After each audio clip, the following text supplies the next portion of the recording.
You will always stay two steps ahead of the enemy. You know, when the enemy get real close to you, it feels like he's going to destroy you. You feel like you're boxed in. You feel like you're caved in. You feel like you don't have a way to get out of this.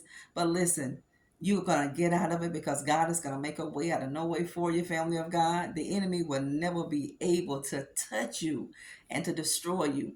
God will always give you a way of escape. Did you guys know that? God said he will go before us and make every crooked place straight. I'm telling you, we just got to learn how to trust God more. And how we trust God more, family, is in the word of God. That's our confirmation. We look back over our life to where God has brought us from, and that should make it much more easier for us to trust God. Every time you get in a dilemma, every time you face a hardship, every time you face opposition, adversity, a trial, a tribulation, and you remember how the power and the mighty hand of God delivered you out of that thing, it should make it easier for you and I that next time that we get into something that we don't know how we're going to get out of, we got to remember where God brought us from. Just remember where God brought you from. Because if God did it for you one time, don't you know God going to do it again? Don't you know if God delivered you one time, he's going to do it again? Don't you understand that he's a covenant keeping God? Don't you understand that, family of God? Don't listen to people who speak negative. Don't listen to people, family. Some people you just got to shut down. Some people you got to shut them down. And you got to shut them down by closing up your ear gate. You can't listen. You just can't give everybody your time and your energy, your ear. You can't. You got to be careful what your eye gate is looking at. You got to be careful what your ear gate is listening to, family of God. You're going to always stay ahead of the enemy every time. The devil played so many games with you, didn't he? He played so many mind games with you, but he lost. He didn't win. You're still here. You're still standing. You're still above the water. You're not drowning. You are afloat. You may not be where you want to be, family, but thank God, God had delivered you from a place where you really, really didn't want to be. We got to be grateful, people. We got to thank God for the things that we have. We really got to give God the honor and the glory and the praise that he really deserves. We got to show more gratitude to our God. We got to let God know that we're appreciative for what you've done. The devil can't do nothing to you except for what God allowed. If the devil's breathing down your neck like he did Job, it's a reason. It's a reason why the devil is harassing you. And it's a reason why the enemy is consistent in doing this. And it's a reason why that God is allowing you to go through so much adversity. You were born for adversity. You were. You were born for it. We got to be faithful to God. You know, so many people are concerned about faithfulness in their relationships, pleasing that person. And when it comes to God, you just do God any old kind of way. You're faithful to God on one day out of the week. You don't pray until you get into a problem. You pray when you have a dilemma. You pray when you need a breakthrough. And when you get that breakthrough, when you get that miracle, God doesn't hear from you until the next time you need him. I pray we all can be better people. I pray we all can be more consistent in our intimate and personal relationship with the Lord. I pray that we all will be more precise when we do pray.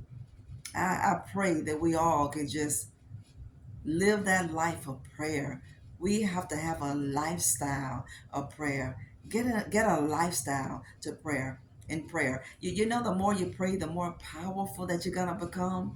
And the less that you pray, the less powerful and more vulnerable that you are going to feel you are. You're gonna feel vulnerable when you don't really pray. But when you pray consistently, a lot of things that get up under your skin, a lot of things that get on your nerves, family, a lot of things that rattle your cage, a lot of things that bring you down emotionally. These things are not going to do that because prayer is going to safeguard you from certain things. You know, some things God is not going to even allow you to experience. You know, the enemy came to kill, steal, and destroy the lives of people, and he's so consistent.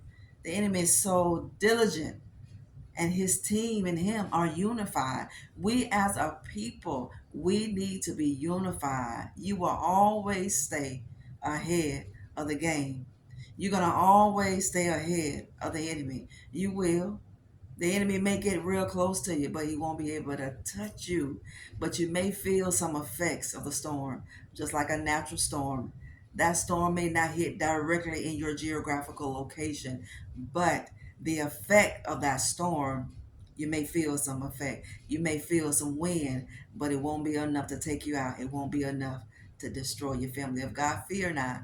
God didn't give you the spirit of fear. He gave you the spirit of power, love, and a sound mind. You don't have to fear of what hasn't happened. Fear is an enemy of your faith. Doubt is an enemy to your faith. Don't doubt God. Don't. See, you can't listen to the lies of the enemy. And when you get into trouble, the enemy is going to keep reminding you what you did before, because he's the accuser of the brethren. Did you know that? He is the accuser of the brethren. When you fall, he's there to condemn you. Well, God, you see what sister so-and-so did. Well, God, you see what brother so-and-so did. You shouldn't bless them. And he's going to make you feel guilty. Condemnation is not of God. Condemnation belongs to the enemy. When you feel guilty, when you feel embarrassed, when you feel ashamed, those negative feelings and emotions that you face, that comes from the enemy. That comes from the kingdom of darkness. That doesn't come from above. That doesn't come from God. God is love. God is supporting you. God is cheering for you. Heaven is going to back you up. Heaven is going to back you up. Did you know that? God is for you. If God is for you, who can be against you and win? You think about that. What person in this world, what person in this beautiful planet can come against God's children and win? Not one person can come up against God's children and win. Just stay hooked up to God. So many people want to hook up. A prophetess Nikki, I need a hookup. Well, your hookup is on your face. Your hookup is laying prostrate before your God. Your hookup is humbling yourself, buckling your knee, bowing your head, and praying in the presence of the Lord. That's your hookup, not people. We know it takes people to get us from point A to point B. We know the bridge, to bridge that gap, to help us to get to the place where we need to be. God will use a person. But don't look to people before God. Never look to people before God.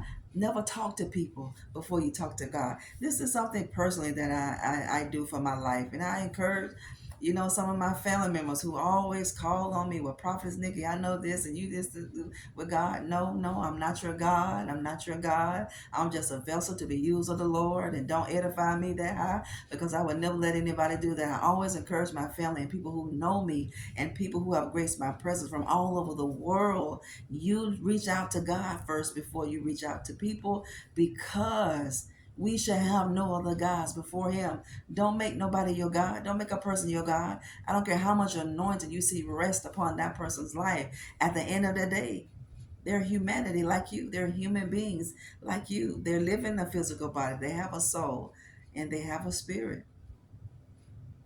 God said he's going to go before you and make the crooked place straight. Nothing going to happen to your family of God as long as you stay hooked up to God, and whatever comes, let it come. God is going to deliver you.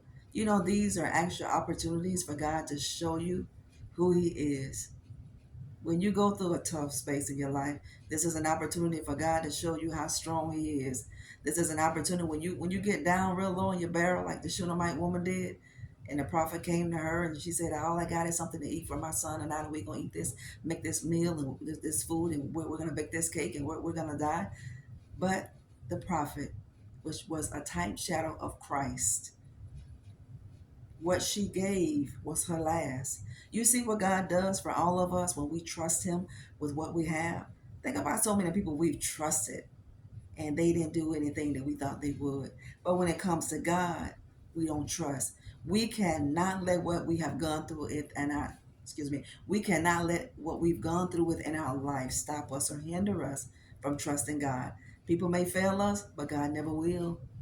People may lie and deceive, but God never will. Never judge God in a negative light based upon the negative experiences, those traumatic experiences, the deception and the manipulation and the lies that people have taken you through.